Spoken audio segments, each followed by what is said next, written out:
I never thought the greatest threat to my life would come from inside my own family. But what happened in my home turned out to be the most chilling family betrayal of my life. My name is Richard. I'm 66 years old, a retired insurance investigator, and I thought I had earned a quiet ending to my story.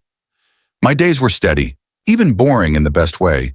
Black coffee at 6:30 sharp, the morning paper folded neatly by the kitchen window, neighbors waving as they walked their dogs. For years, the loudest drama in this suburb was Mrs. Miller's cat stuck in a tree. I believed danger was behind me. I believed my home was untouchable. I was wrong. It started with a phone call from my daughter, Emily. Her voice trembled in a way I hadn't heard since she was a teenager, hiding a bad report card. "Dad," she said, "Mark lost his job last month. We're 3 months behind on the mortgage. Could we stay with you for a while?" She tried to sound calm, but I heard the strain under every word. Of course I said yes. She's my only child. The thought of her struggling alone was unbearable. That weekend, a U-Haul truck pulled into my driveway, crammed with boxes that didn't look temporary. Emily hugged me so tightly I felt her desperation in my bones. But Mark, my son-in-law, was different. He walked through my living room like a realtor, eyes scanning every corner, every detail. His handshake was firm but cold, the kind that doesn't connect. I told myself it was embarrassment. Losing a job, moving in with your father-in-law, it couldn't have been easy for his pride. So I gave him the benefit of the doubt. For a little while, I believed the story we were living a family supporting each other in hard times. Emily cooked with me, we shared dinners around the old oak table, and for a few fleeting evenings, I thought I had my family back under one roof. But underneath that comfort, something else was stirring. The fracture appeared one night over dinner. Emily was telling me about her library group, laughing the way she used to when she was a girl. I remember feeling grateful. Then Mark leaned forward, elbows on my table fork frozen in midair, and asked, "So Richard, that safe upstairs, what kind of lock does it have?" Emily nearly choked on her water. I set my fork down slowly, my eyes locking on his. He smiled, but it wasn't the kind of smile a man wears when he's curious about home security. It was the smile of a man testing boundaries, a man calculating. I laughed politely, pretending not to notice the chill that ran through me, but deep inside I knew the truth. In that moment, my house stopped being safe. It became a stage, and I was sharing my table with someone rehearsing for a crime. I've lived long enough to know when something in my home is out of place. I'm a man of habits. I close every door, fully line up every folder neatly in the drawer, and tape important things in the exact same spot so they never shift. That night after dinner, I walked upstairs and paused at my bedroom door. It was cracked open about 2 inches. I hadn't left it that way. For 40 years, I'd closed it every night. It was my rhythm, my way of telling myself the day was done. Seeing it ajar was like seeing a fingerprint smeared across a clean window. Wrong. I pushed it open slowly and stepped into silence. At first glance, everything looked normal. The bed was made the way I always make at corners. Tight, the lamp angled just so. But my eyes, trained by decades as an insurance investigator, picked up the details no one else would notice. The closet door wasn't shut all the way. One of the dresser drawers didn't sit flush against the frame. A manila folder poked out like a yellow tongue. My stomach sank. I pulled the drawer open. The papers inside had been disturbed insurance policies mixed with bank statements, my will shoved toward the front. And then I checked the most important thing. Underneath that drawer, taped firmly to the underside of the wood, there should have been a small brass key. My key to the safe. I reached under with my fingers, once, twice, 3 times. The tape was there. The key was gone. The air left my lungs.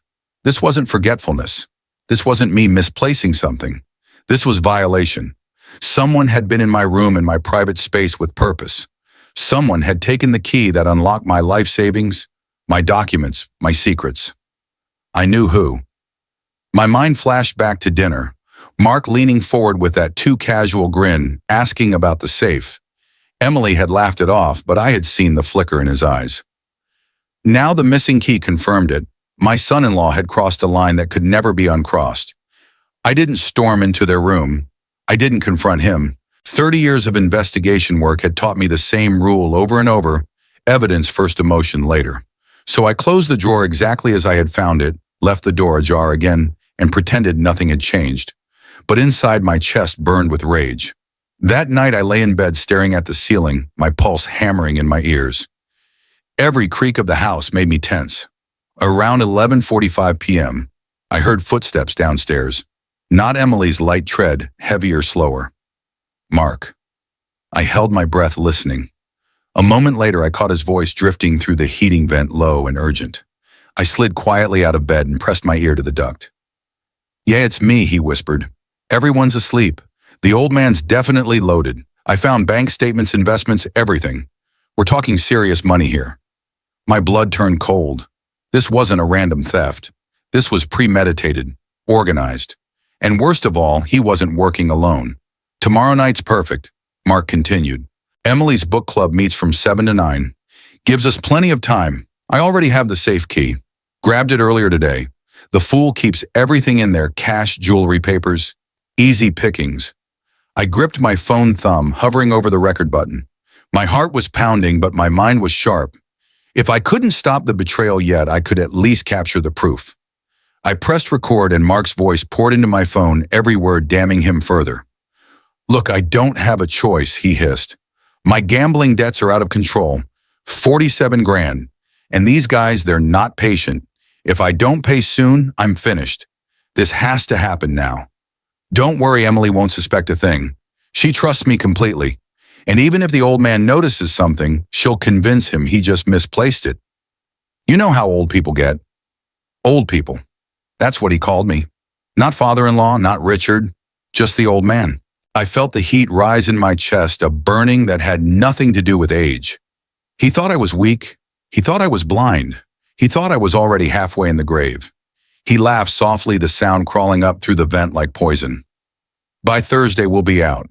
I'll tell Emily we got a job offer, out of state, urgent relocation. We'll be gone before he even figures out what hit him. It's perfect. A revenge story with no consequences." The call ended. His footsteps creaked back upstairs, slow and careful.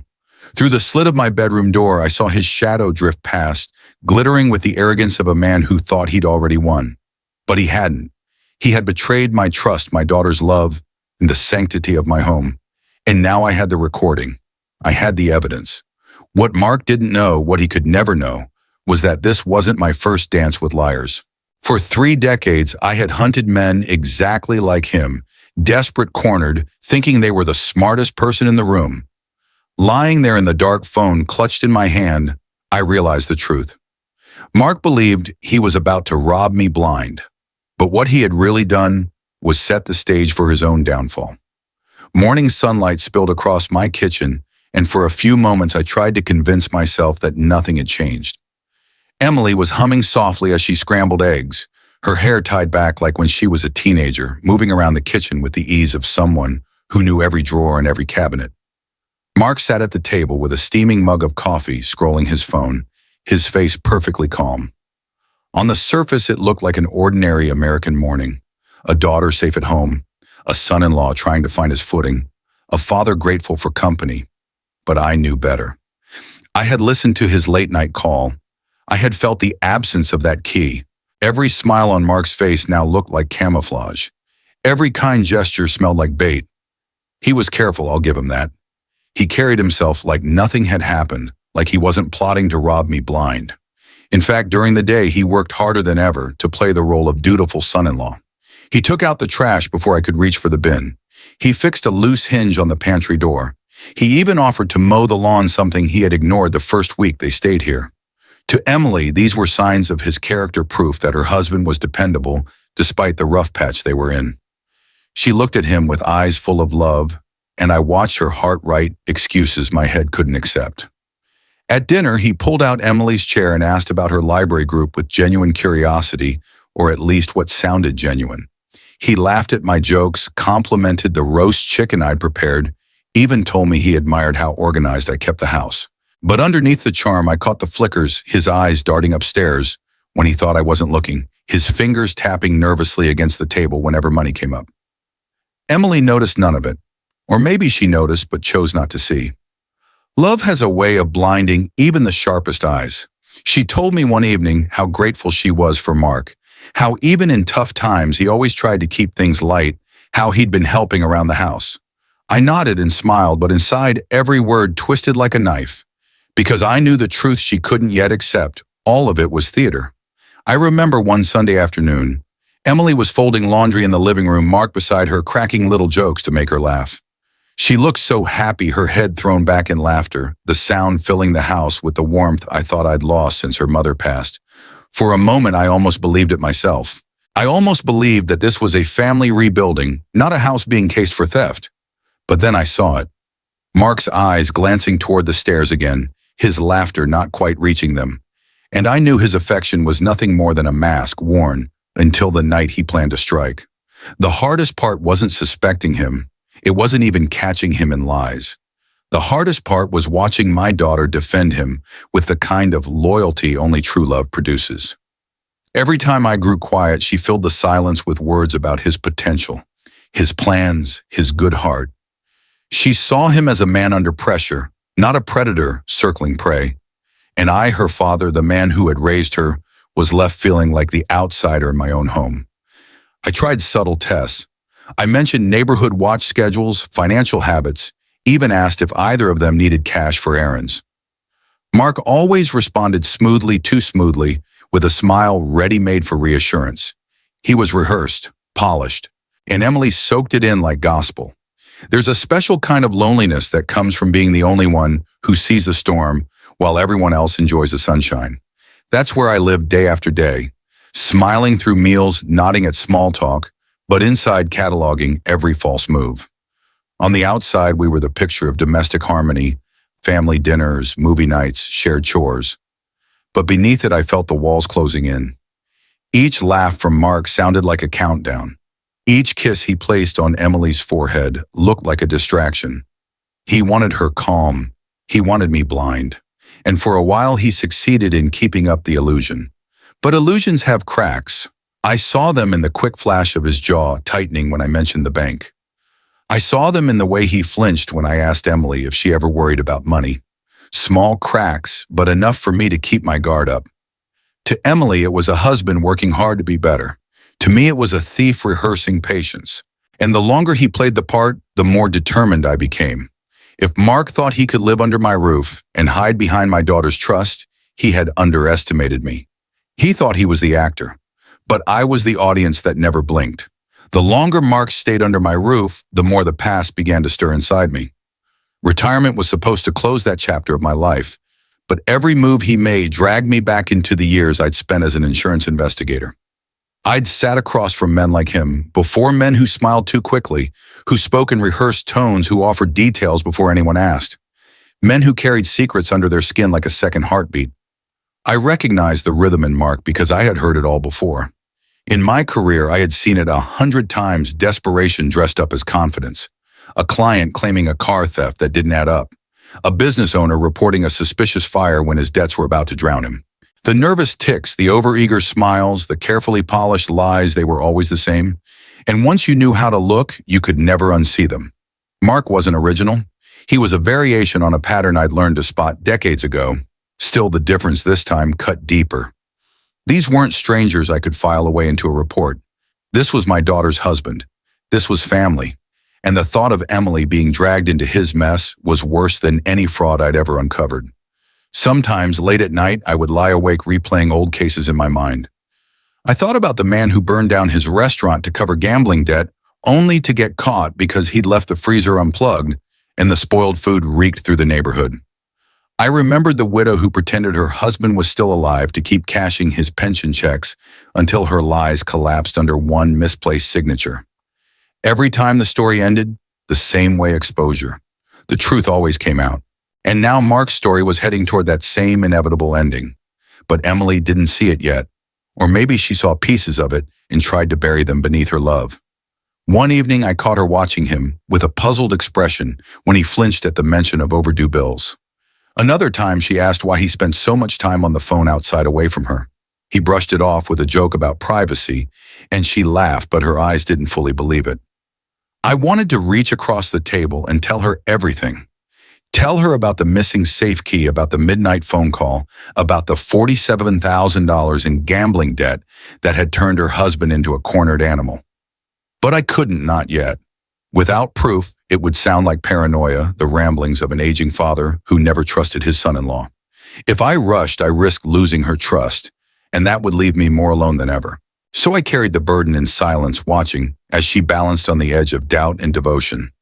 Love had always been Emily's greatest strength and her greatest weakness. She had inherited her mother's heart, the kind that gave endlessly, the kind that forgave too easily. Mark knew it. He leaned on it every chance he got. A kiss on her cheek when he sensed suspicion. A compliment timed just right.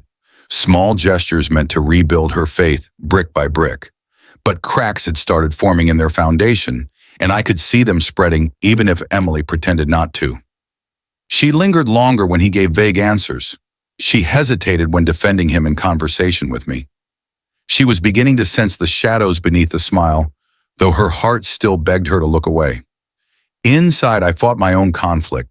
I wasn't just battling Mark's deception, I was battling time itself.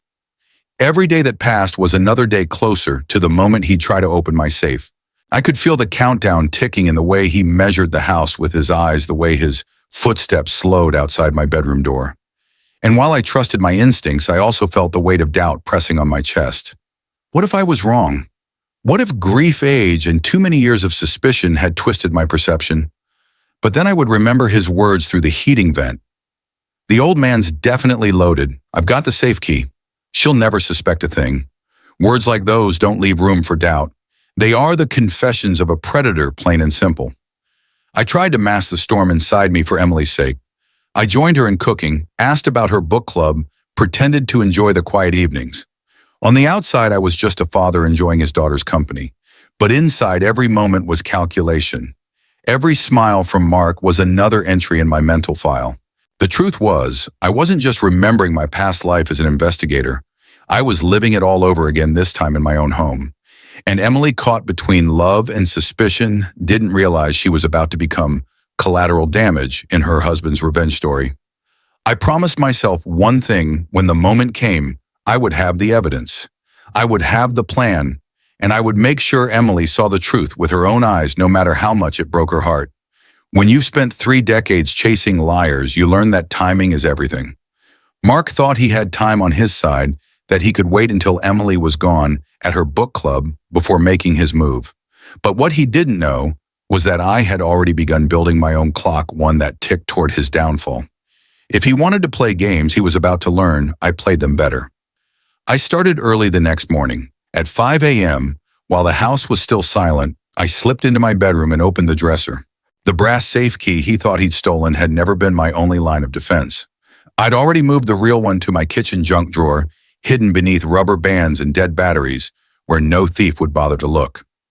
In its place, I taped a decoy luggage key close enough to fool a desperate man in the dark. Mark could search for hours and think he'd found gold, when in reality he was holding nothing. But misdirection alone wasn't enough. I wanted more than just to protect my safe. I wanted proof. I wanted humiliation. I wanted a mark on him so undeniable that Emily would finally see the truth with her own eyes. That's when the idea hit me, standing in the hardware aisle between party supplies and duct tape glitter. It was ridiculous, and that's exactly why it was perfect. Criminals plan for alarms, for locks, for cameras. They don't plan for confetti. I bought a small party cannon, the kind kids use for gender reveals, and spent the afternoon in my basement workshop modifying it. I emptied out the harmless paper and refilled it with a blend of fine silver and gold glitter, the kind that clings to everything it touches. I tested the spring-loaded plunger again and again, calibrating it so it would only trigger if someone reached deep into the drawer, right where the real key used to be. The first test sent a sparkling explosion across my workbench. The second coated my hands for hours, no matter how much I washed. By the third test, I was satisfied if Mark reached for that key, he would come away glowing like a Christmas tree. Next came surveillance. At Best Buy, I asked the clerk for a small wireless camera with night vision.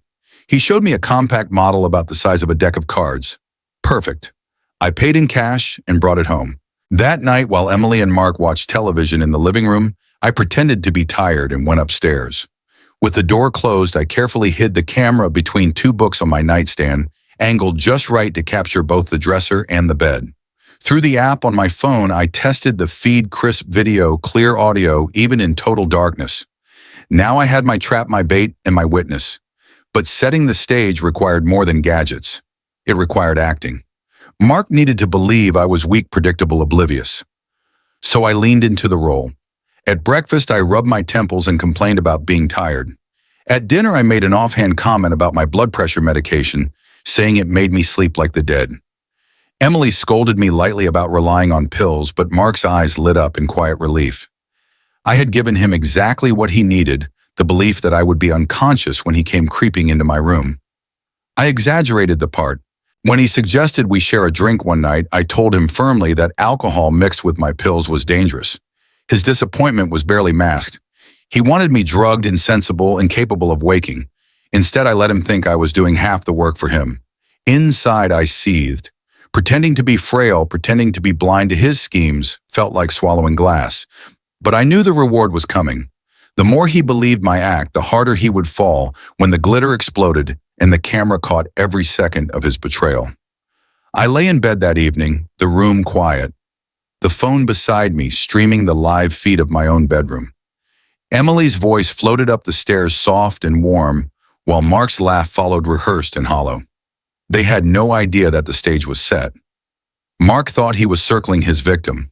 What he didn't know was that I had already built the trap, and when it snapped shut, there would be no escape. The house was silent when it happened. I had been lying in bed for hours, eyes half closed, breath steady, pretending to sleep, while every nerve in my body stayed on edge. My phone sat on the nightstand beside me, screen dim, but alive, streaming the live feed from the hidden camera aimed directly at my dresser. The clock glowed 2:43 a.m. when I heard the first creak on the stairs. My heart thudded once hard and heavy, but my breathing never changed. The camera caught him first. Mark's silhouette sliding through the doorway, backlit by the faint glow of the hallway nightlight. He moved carefully, almost professionally, avoiding the boards he'd memorized during 3 weeks of residency.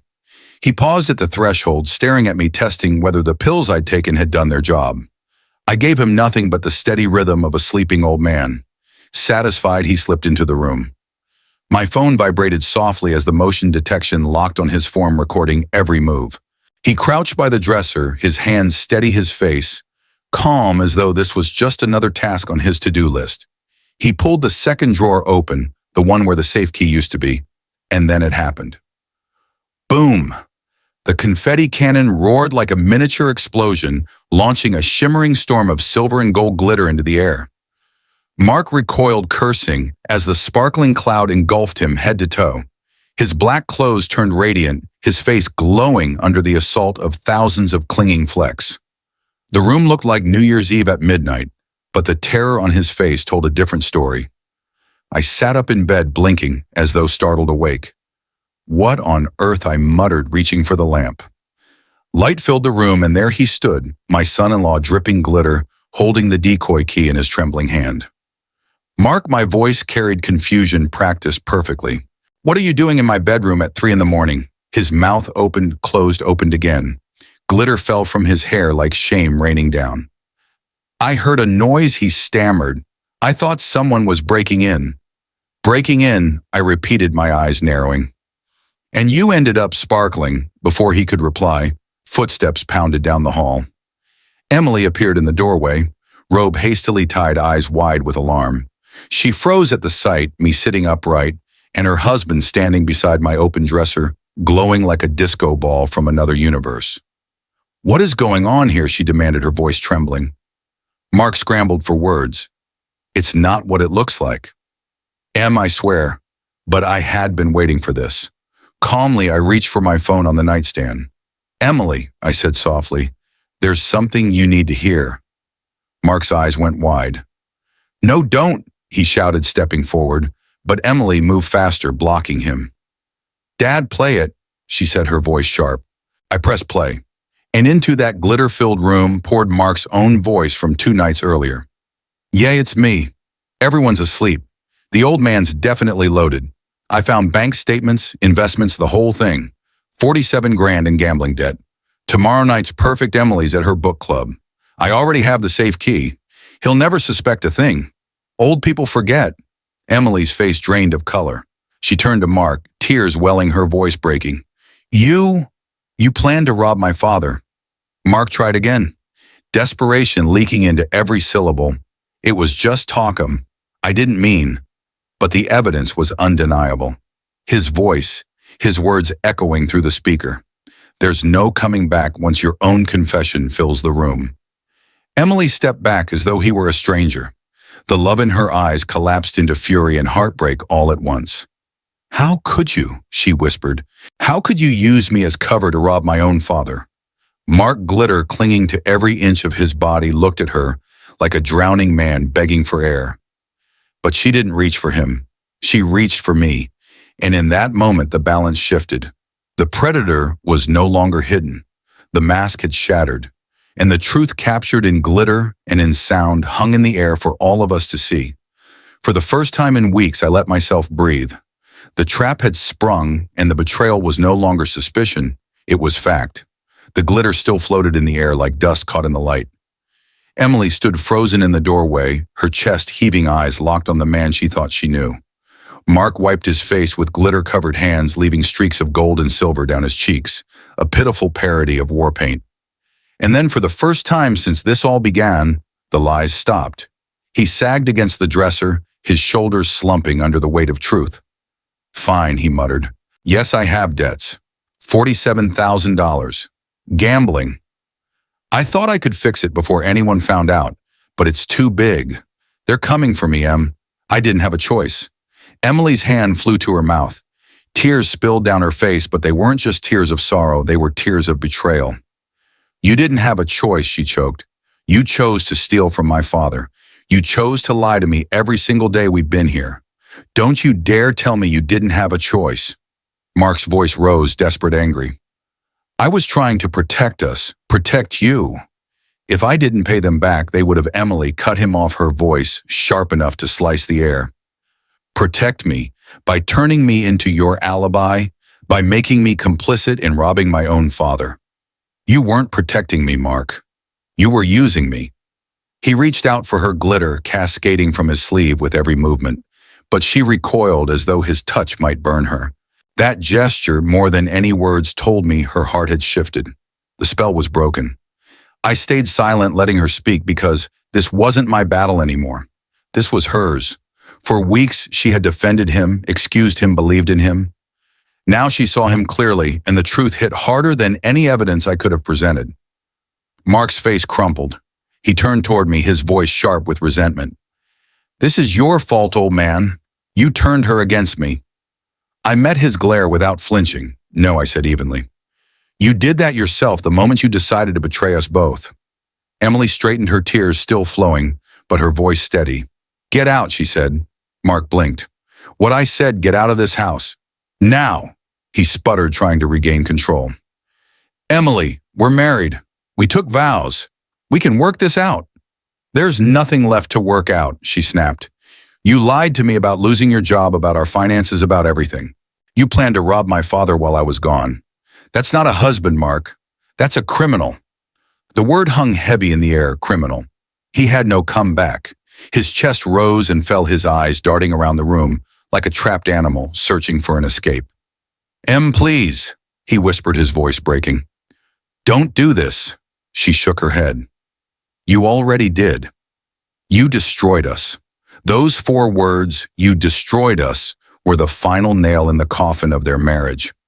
Mark lingered another moment, but Emily didn't move. Her stance was firm, her jaw set, her hands trembling, but steady enough to point him toward the door. Finally, he lowered his head, grabbed a half-packed duffel bag from the guest room, and stomped toward the exit. Every step left a trail of glitter across my floor, like breadcrumbs leading straight to his shame. The front door slammed, and the silence afterward felt deafening. Emily collapsed into the chair beside my bed, her body shaking with sobs. I reached out, placing a hand over hers. Sweetheart, I whispered, I'm so sorry. She buried her face in her hands. I married a stranger dad. I thought I knew him, but I didn't know anything. I wanted to tell her she was still the same Emily, that her trust wasn't weakness, that her love wasn't a mistake. But I knew my words couldn't patch the hole in her chest. Not tonight. Tonight she had to grieve the death of her marriage. Betrayal is cruelest when it wears the face of someone you love. And that was the truth she now carried, heavier than his debts, sharper than any words. We sat together in silence, a father and daughter bound not just by blood but now by scars. The house felt emptier, but strangely lighter too. Mark was gone, but the damage he left behind would take time to heal. In the weeks after Mark stormed out of my house, the silence felt different. It wasn't heavy with suspicion anymore, but with the quiet ache of recovery. Emily stayed in the guest room, her suitcases half unpacked, her wedding ring left on the nightstand like a piece of broken glass she couldn't bear to touch. The first mornings were the hardest. She moved slowly, her eyes red, her voice soft like someone carrying invisible weight. I didn't press her. Healing doesn't come on command. Instead, I made coffee, scrambled eggs, and left the newspaper open on the table the way I always had. It wasn't much, but it was steady. And sometimes the best thing you can offer someone who's been broken is the rhythm of normal life. One morning, about 3 weeks after Mark's departure, Emily came downstairs in a pressed blouse and skirt I hadn't seen in years. She looked tired but determined. "I have an interview today," she said, her voice shaking but strong enough to carry. At the library. Pride swelled in my chest. That library had been her sanctuary since she was a teenager, a place where she could lose herself in stories bigger than her own. Now it was offering her something more than escape. It was offering her a new start. She got the job. By the end of that month, she was shelving books, helping children with reading programs, even assisting older patrons with genealogy research. Each evening, she came home with a little more light in her eyes, stories about the people she'd met, the projects she was excited about. Slowly, the Emily I remembered, the Emily with laughter in her voice and curiosity in her heart, began to return. At night, we shared dinners the way we had before, everything unraveled. She told me about funny patrons at the library, about the kids who loved story hour, about Mrs. Patterson who wanted to trace her family back to Scotland. And I told her about small neighborhood updates, about the Hendersons' new dog, about the mailman who seemed to know everyone's business. Little by little, we stitched ourselves back together, father and daughter, two survivors of the same betrayal. It didn't take long for the neighborhood to hear about what had happened. Word spreads fast in a small suburb, especially when the story involves a glitter trap. Mrs. Miller, the same woman whose cat once caused the biggest stir in town, stopped me at the grocery store one afternoon. "Richard," she whispered, eyes wide with delight, "is it true you caught your son-in-law with a confetti bomb?" I smiled. "Glitter, actually." Soon it was everywhere. Neighbors chuckled about it at block parties. The kids down the street started calling me Mr. Sparkles. And while I never asked for attention, I understood what it meant to them. It wasn't just gossip. It was a story about standing your ground, about protecting what's yours, about proving that even an old man could outsmart a thief who thought he was clever. Justice doesn't always wear a badge. Sometimes it wears glitter. Emily laughed the first time she overheard two women at the library talking about the legend of the glitter trap. For the first time in weeks, her laughter didn't sound forced. It sounded free.